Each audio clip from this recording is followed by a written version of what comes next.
So we're moving into the final stakeholder phase. Once those qualifications have been issued, we're looking at all of the stakeholders involved in gathering the data that then feeds back into the start for the NCVER reporting that then feeds the legislation.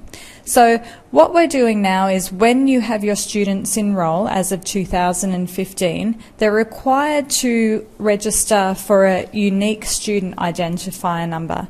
Now, that is held by the Department of Industry currently, which is a national government body, and they actually provide that vet data collection registry. So there'll be photo license information on there, photo identification. There'll be a history of each person's qualifications, and employers, other training organisations, the individuals themselves can be logging on to check what their what their collection of qualifications, nationally recognised qualifications is. So it's almost like a little automatic electronic resume, I guess.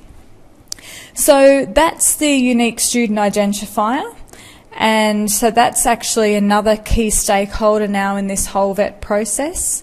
And once those certificates have been issued, it's up to the registered training organisation to update the USI records and ensure that the qualifications are recorded there.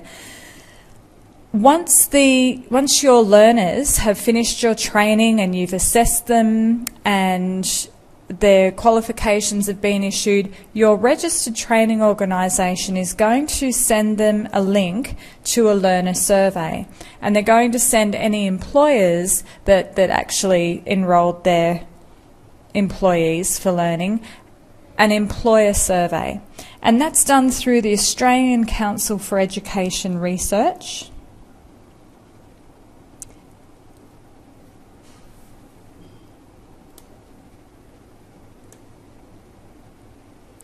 And it's usually supplied to your registered training organisation for a small annual fee, and then that way it's an electronic survey, and that's from AQUIS, the AQTF, Australian Quality Training Framework Quality Indicator Service. So there is some other companies that provide it, but this one means that all of the reports will automatically be generated for your registered training organisation's annual reporting. And this is what it looks like.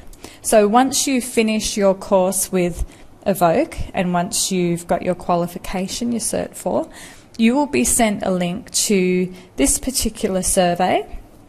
And it's all electronic, so there's a bunch of questions, and as a trainer and assessor into the future, you need to be aware of these performance indicators that are going to reflect the quality of your training and assessment.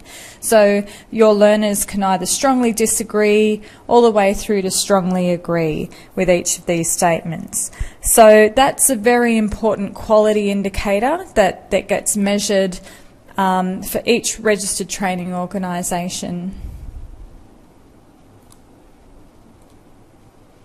And all of that information feeds back to the NCVER. The other thing that happens is what's called AVIT-MIS reporting, and that's the Australian Vocational Education Management Information Statistical Standards, so much easier to say AVIT-MIS. And that's where, through whatever records management system your RTO uses, they are able to send reports about the amount of students in a particular 12-month period, how many enrolled, which qualifications or courses with that RTO they were enrolled in, how many completed, and then obviously how many haven't completed.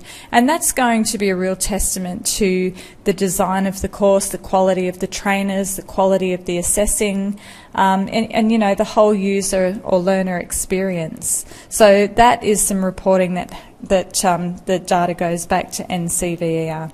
The final stakeholder, and I'm just throwing this one in to get an overall idea and appreciation of why people bother training and assessing and why learners actually bother enrolling in this type of nationally accredited training is for the stakeholders like the job search companies. So Australian Job Search, that's a government website, and you can actually register your resume and all of your nationally recognised qualifications, and that service will run search engines and find current job vacancies, so for either promotion or if your learner's out of work looking for a new career path or with their new upskilled qualification.